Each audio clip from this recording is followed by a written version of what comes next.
So we've got some pretty amazing news for you guys, including the potential leaks regarding Cyberpunk 2077's DLCs. The next Assassin's Creed might take place in Japan. The alpha tests for Elite Dangerous's next expansion has gone live. A top-down action co-op RPG in a cyberpunk setting is in the works. An indie space MMORPG is back from the dead. And Final Fantasy XIV reveals its details regarding patch 5.5. Hello everyone, my name is Solomon SK for Coffee and RPGs, where we cover the latest news trends and updates for the RPG gaming genre, including MMOs, JRPGs, survival, and the like. If you guys got your cup ready with your beverage of choice, I'm drinking coffee as always. Let's go ahead and cover these articles together. Cheers to you guys.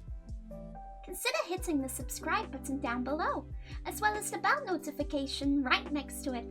Thank you. Let's go ahead and jump right into our feature article for today's video, and this one's brought to you by altchart.com. And I do apologize that some of the titles will be cut off on the right there, but it does go on to say that Cyberpunk 2077 leak reportedly reveals 10 upcoming DLCs. Now, I do have to apologize because the thumbnail was a little bit clickbait, but it wasn't a complete lie, and I'll explain to you why that is here in a minute. But it does go on to say that a total of 10 DLCs has been discovered on Cyberpunk 2077's Epic Games Store page. The naming of the DLC suggests that Cyberpunk 2077 could be getting a lot more of its missing features like barbershops and more cyberware options. And all of this was brought to you by a Redditor by the name of Prickly Assassin, and he went ahead and kind of dug around inside the Epic Games Store, like I said before, and it does go on to say that he explains that back in February of 2021, Epic Games Store changed the total allocated server capacity for Cyberpunk 2077 from 100 gigabytes to 500 gigabytes, which is something that usually is done months before the release of new updates and content. And as for where I got the number 18, well, it does go on to say here that back in February, there were 18 DLCs listed on the Epic Games Store, but some of them were removed from the store earlier this week, and so this is pretty recent actually. And lastly, it does go on to say that 3 paid DLCs has also been added, and some of the names include Ripdocs expansion, Body Shops expansion, Fashion Forward expansion, Gangs of Night City, Body of Chrome, Rides of the Dark Future, The Relic, Neck Deep, and lastly, Night City expansion. And as you can see here in this little screenshot, the Redditor was able to provide some evidence as to some of the things that he is claiming and whatnot. Still take everything with a grain of salt though. Now you'll notice that there are only 10 titles in there, and so if there are 3 additional paid DLCs, that would make the total amount 13 games and not 10 or even 18 at this point. And I kind of want to go ahead and give you my 2 cents on this whole situation if what this article says is true. And the first thing I wanted to touch upon was the 3 paid DLCs. Now, if this is true, I personally don't have a huge problem with it. Now, I know some people may have a problem with this because when we think of CD Projekt Red, we think of a company that gives just absolute tremendous value to the products they provide for us in free DLCs, whereas other companies, they charge you for that and, you know, a whole lot of season passes and whatnot too. So I get that free DLCs is part of their branding, but the ratio between paid DLCs and free DLCs, I think it's still enough to justify them being able to monetize some of the content that they at least produce for the game. Don't get me wrong, no company is ever perfect. CD Projekt Red definitely has its share of criticisms, but it's still a company that I really regard very high in my opinion, and it's a company that I still absolutely love and would love to support continuing on for years to come. And in my opinion, if this is true, the 10 free DLCs or potentially 10 free DLCs is to kind of help make up for the rocky start of Cyberpunk 2077 in the first place. Kind of make up for, I guess, lost or disgruntled fans out there, and understandably so. Now, there are other DLCs for other games that I gladly paid for because I just absolutely love the game. I thought they provide a tremendous amount of value, and the 2 games that I could think of off the top of my head would be Fallout New Vegas and Mass Effect 2 actually. And you know, at the end of the day, despite the rocky launch of Cyberpunk 2077, I still regard CD Projekt Red as one of the best gaming development companies out there compared to some of the other ones. Don't get me wrong, I think EA and Activision and Blizzard and all of them, they produce some pretty amazing titles, but I still think that CD Projekt Red edges them out in terms of still providing the most value for their products and their communities and some of the games that they developed, even still. And I think that's why there's been a huge shift to play titles made by indie developers, and I think Valheim is evidence of that. But we also have to realize that there are also crowdfunded games like Chronicles of Aria that hasn't done so well, so you still kind of have to take the balance of the two, and you know, the pros and the cons apply to both AAA companies as well as indie companies as well. But yeah, I'll leave it at that. I'm kind of excited about this. If this is true, let me know down in the comment section below how you feel about some of the potential DLCs that we'll get, and if you are a fan of whether or not they'll charge for 3 DLCs in the future. And in their next article, it says that Monster Hunter Rise ships 40 million units in 3 days. I knew Monster Hunter was a really popular franchise, but I didn't think it was that popular. And yeah, this is a Nintendo Switch exclusive, and it was released back in March 26, and like I said, already 4 million units, so good on Capcom. You guys are doing something right. And in their next article, it says that Genshin Impact's Tenacity of Millelith, and I do apologize if I'm mispronouncing that, as well as Pale Flame artifact sets revealed. But take this with a grain of salt, as it says here that a recent tweet from a credible Genshin Impact leaker revealed the 2 new artifact sets will be able to be obtainable in Genshin Impact. Both of the sets are expected to arrive no later than the update 1.5. And just really quick, the Pale Flame artifact, at least when you get the 2-piece bonus set, it increases the physical damage by 25%, but if you get the 4-piece bonus set, it increases the attack by 6% for 7 seconds after hitting the opponent with an elemental skill. And as for the Tenacity of Millelith, the 2-piece bonus set will include a health increase by 20%, but the 4-piece bonus set says here that when an elemental skill hits an opponent, the attack of the nearby party members is increased by 20% and their shield strength is increased by 30% for 3 seconds. And another thing you should take a grain of salt with, in their next article, it says that Assassin's Creed 2022 game is set in Japan and will feature a female-only protagonist. Now, I don't know if I'm reading too much into this, but the way that was worded kind of made it seem like it would provoke some sort of outrage, because like, oh, you know, female only. Like, I don't think many gamers really have a problem with that. But I don't know, maybe it's because in Valheim you're able to pick either AV or both male and female. But anyways, it does go on to say that according to the latest rumor, the next major Assassin's Creed game is codenamed Warriors and will be set in Japan during the Edo period. The game will reportedly feature a female-only protagonist with a heavy focus on Japanese mythology. And moving on to PCGamer.com, in their first article we will go over, it says here that Cyberpunk 2077 patch 1.2 boasts 484 PC fixes for soft lock bugs, NPC tomfoolery, and more. And yeah, patch 1.2 is finally out live on the PC. I just actually downloaded it before I started recording this video. With a Stadia upgrade coming soon, it's a massive 33 gigabyte update on GOG, and it's more or less the same also on Steam as well, which works out roughly about 64 megabytes per bug fix. And it goes on to say there is an absolute whopping 505 changes to parse here, 484 if you exclude the console specific fixes.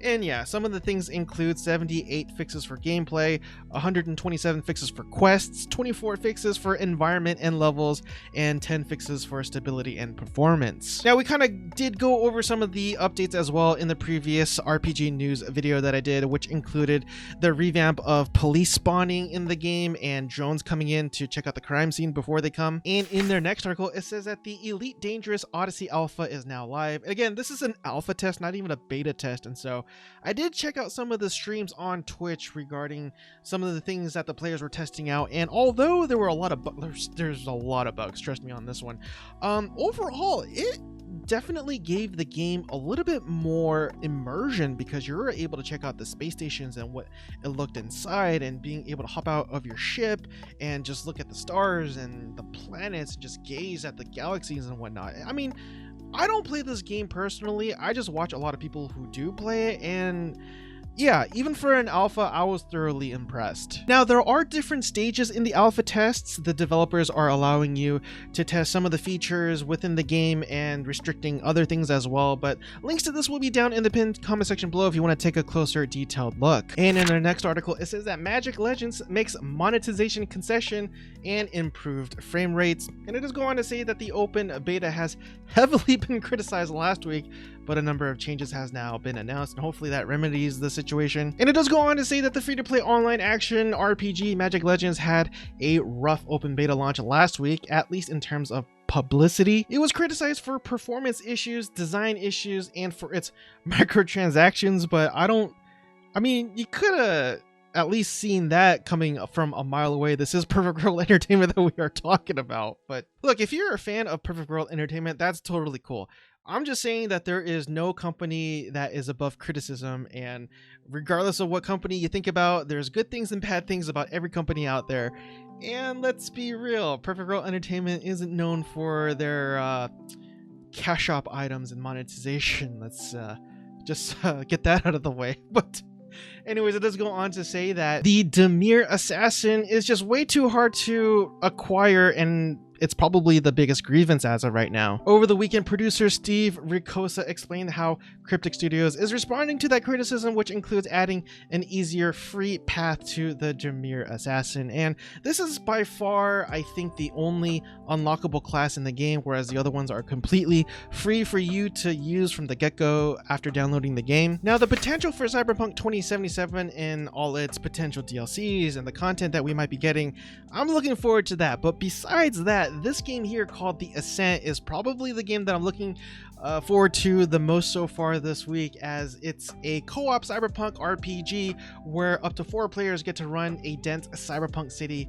in a flashy and fun-looking action RPG due later this year. But if you do have friends, you and up to 3 other friends could join you for just an awesome time. It just kind of reminds me of the old school 90s beat 'em up games a little bit, and I'm been looking forward to some of that as I'm feeling a bit nostalgic, I guess. Let's go ahead and shift gears and head on over to massivelyop.com, and in the first article it says that in development, MMO Profane outlines how dungeons might work in its PvP sandbox. And you know, I actually know nothing about this MMO. I didn't even know there was an MMO called Profane out there. So I guess having dungeons in open world PvP games is something that not a whole lot of companies do, apparently, or at least that's the type of vibe that I get from reading this article. But it does go on to say that dungeons could be done in 3 different ways in this game: as a non-instanced location in the open world, NPC or monster layers, or lastly, a territory conquered by a bigger faction. But just know that these are all concepts. Nothing is really set in stone, but it's something that they want to play around with. And in their next article, it says that Ascent The Space Game is back from stasis with big client updates on Steam. And again, this is another MMO that I was completely unaware about. But this game is actually being developed by a single player, and no matter how bad it did, the person who made this game said that he will never take it offline, and it will still continue to be a progression of updates, no matter how small or how slow that may be. Matter of fact, it says here barely more than a dozen players have logged in at peak through its Steam sort of analytics since 2018, to kind of give you an example of how unpopular this MMORPG is. But it's back from the dead, as it says here. A major new version of the Ascent game client has been released, and that this new client enhances all aspects of gameplay and ties in with a new server infrastructure. The visual and the look and the feel of the game has also been updated as well as a large number of quality of life fixes and bug fixes. Let's go ahead and switch gears one more time and head on over to MMORPG.com, and in their first article it says that Final Fantasy XIV details patch 5.5 as well as the Digital Fan Festival, which premieres on May 14th. And as for some of the details regarding patch 5.5, they include things like main scenario quests, new Unreal Trial, PlayStation 5 open beta, new mounts, new minions, new emotes. So yeah, there's tons of things that there are adding to this game. I can't go over every single detail for the sake of time, but again, sorry to sound like a broken record player, links will be down in the pinned comment section below if you want to take a closer look at the details. And really quick, I just wanted to bring this to your attention. I'm not going to go into detail for this next article here, but Zenith, the Last City developers, talk about making full MMORPG in VR in a new interview, and this is an MMORPG being developed by a handful of people based out in San Francisco, from what I could recall. And so yeah, the game or the MMORPG is completely in VR, and if that's something that tickles your fancy, definitely check out this article and see some of the things that they are working on. Again, as I said before, links to this article will be down in the pinned comment section below if you want to take a closer look. And in the next article, it says that World of Warcraft is addressing the Vengeance Demon Hunter bug in the next weekly reset. And in this reset, it will also include various changes to tank passives as well. And it goes on to read that the bug saw Vengeance Demon Hunters in World of Warcraft receiving about 15% less magic damage than they should have, and that Blizzard is also increasing the Demon Hunter passive Demonic Wards by 5%. Passives for other tank specializations such as Veteran of the Third War for Blood Knights will see a reduction in damage taken by 10% as well. And we actually have some awesome news, especially for those of you who are into tactical RPGs. And in their first article here from GameSpew.com, it says that JRPG Astria Ascending is headed to the PC and consoles later this year. And what's really interesting about this game is that they actually had a lot of help from former developers of the Final Fantasy franchise.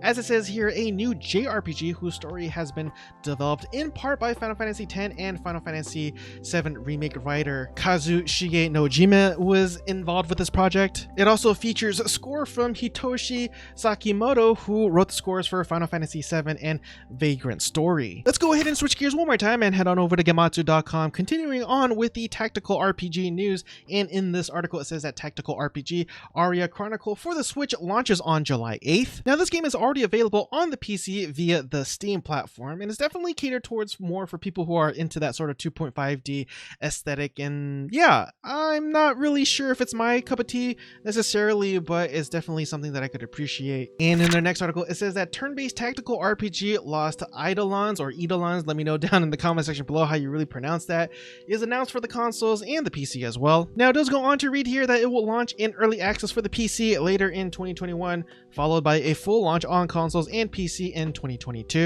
Now, this one's obviously not a JRPG like the previous two games that I mentioned before, but if you're looking for something a little bit more dark and grimy, this is definitely a game for you. And really quick, we'll head on over to Destructoid.com for the last article here. And just really quick, I just wanted to let you know that if you are a fan of Rust, you will be able to play this game on the consoles on the PlayStation 4 and Xbox One on May 21st of 2021. And that concludes today's episode of RPG news, updates, and commentary. I really do appreciate it if you made it with me so far. And if you feel as though I have earned your subscription, please consider hitting the subscribe button down below, as well as the bell notification icon right next to it. It greatly, tremendously helps out the channel, and I would, again, greatly and tremendously appreciate it. Anyways, everyone, I will finally let you guys go. Hope you guys have a blessed night, and I will see you guys next time. Cheers again, everyone.